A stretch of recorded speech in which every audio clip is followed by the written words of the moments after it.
안녕하세요. 김태욱입니다. 오늘 대통령 기자회견이 있었습니다. 그 기자회견에서 어떤 기자가 대통령께 이런 질문을 했습니다. 반국가 세력이란 구체적으로 어떤 세력인가 하는 것들을 물었습니다.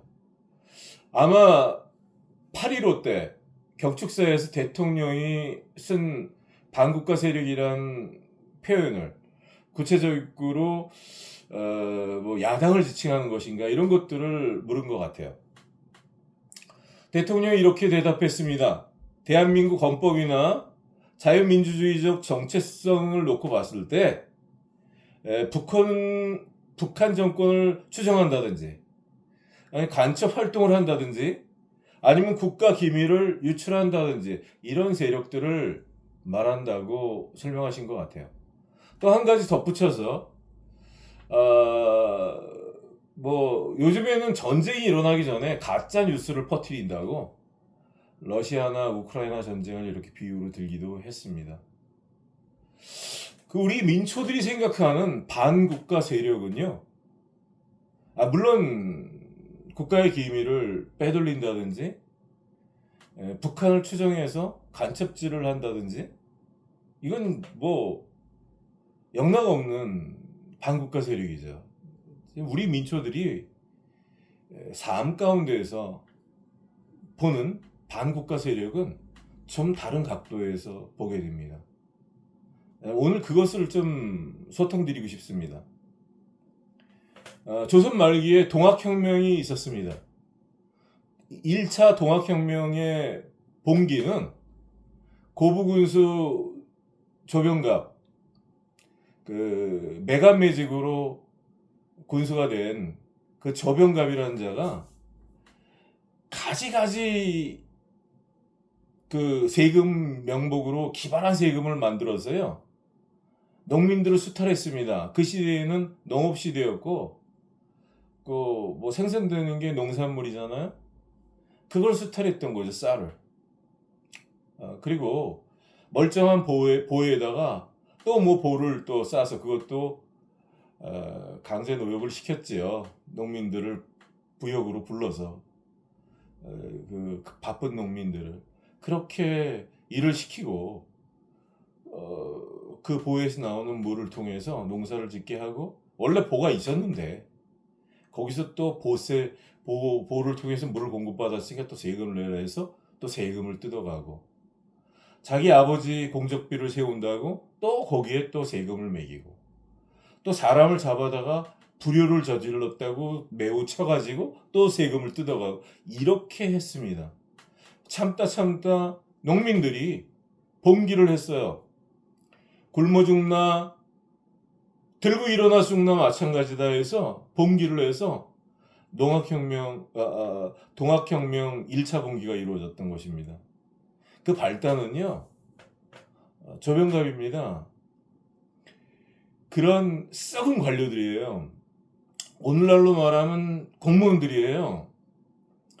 공무원들 부정부패는 부정축제와 관련이 있습니다. 부정한 일들을 청탁받아서 그 일들을 부정하게 처리할 때 항상 피해자가 있게 되는 거죠. 눈물을 흘리는 자들, 수탈당하는 자들이 있는 것입니다. 바로 그런 일을 통해서 부를 축적하는 그런 오늘날 공무원들이, 우리 민초들이 볼 때 그들이 반국가 세력이라고 생각합니다. 물론 북한에 추종하는 간첩 세력 잡아야 됩니다. 그런데 제가 통영에서 교통사고를 당해서 그 일로 통영경찰서, 창원, 또 창원에 있는 경남경찰청, 거제도에 있는 거제경찰서, 통영지청, 부산 해운대경찰서, 대구 정서경찰서. 예전에는요 저 경찰서에 가본 적이 없습니다. 60평생은 이런 데를 두루두루 가봤습니다. 저희에게 피해를 줬던 사람들이 운전자 바꿔치기도 하고 범인 도피도 하고 보험 사기도 있습니다. 실제로 저희들을 기망했고 거액의 돈을 산길에서 제가 줄 수밖에 없었어요. 저희 아내를 치상죄로 씌우려고 했습니다. 여러분들 같은 경우에 침대에 독사가 있다면 독사를 후려치겠습니까? 그 침대에 아이도 있고 여러분들 배우자가 있는데 그렇게 못하는 거예요. 독사와 가족을 분리해 놓은 다음에 죽기 살기 싸워도 싸워야죠. 제가 이제 그때 그런 형편이었습니다. 그거는 분명히 해악의 고지였고 그런 돈들을 내어줄 때 굉장히 불쾌했고 굉장히 마음이 긴장됐고 그랬죠. 그 사람들이 저희를 끌고 가고자 했던 곳이 통영경찰서예요. 통영경찰서에서 위변조된 영상을 사용했습니다. 저희가 피해를 당했는데 저희들을 가해자로 만들었습니다. 그리고 범인이 저에게 자백했는데 운전자 바꿔치기를 통영경찰서에서 11월 22일 날 저에게 운전자 바꿔치기를 상대방이 부인하지 않는다고 말했는데 깜짝같이 말을 바꿔서 부인했습니다. 제 녹음이 다 있습니다. 통영경찰서에서 허위 공문서를 수도 없이 발행했습니다. 영상을 위변조해서 22년 12월 26일 날 사용했습니다. 내 말이 거짓말이라면 잡아가도 좋습니다. 내가 증명할 수 있습니다. 그 위변조된 영상에는 그 사고 현장에 갓길이 없는데 갓길이 있었습니다. 그리고 가피를 뒤바꾼 영상이었습니다.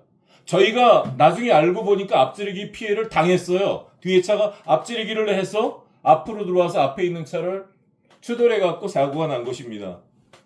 저는 사고 장면을 전혀 보지 못했어요. 여러 번 설명을 드렸기 때문에 또 반복하지 않겠습니다. 그래서 저희 아내에게 치상죄를 씌우면서 영상도 보여주지 않고 다 속였어요. 그래서 이게 뭔가 잘못 돌아간다는 거는 제 마음 가운데 어렴풋이 나중에 나오는 태도가 이상하니까 눈치를 조금 챘는데 그 정도 불쾌한 것으로 잊고 넘어가자 그래서 잊어보려고 노력을 하고 3일 정도 그렇게 만약에 그쪽에서 아무 연락이 없었다면 이건 아무 일이 안 될 거예요. 근데 그 다음 날부터 돈을 이미 사고 당일날 받아간 차 2대 차주가 그 앞에 있는 산타페 차인데 계속 돈을 요구했어요. 또 차가 내려앉았다는 거죠. 차가 다 박살이 났다는 거죠. 근데 나는 충격을 느끼지 못했는데 그 차가 박살이 날 수가 있겠습니까? 박살이 났다는 거죠. 그러면 차를 좀 보여달라, 안 보여주는 거죠. 그리고 사람이 아프다는 거죠. 2, 3일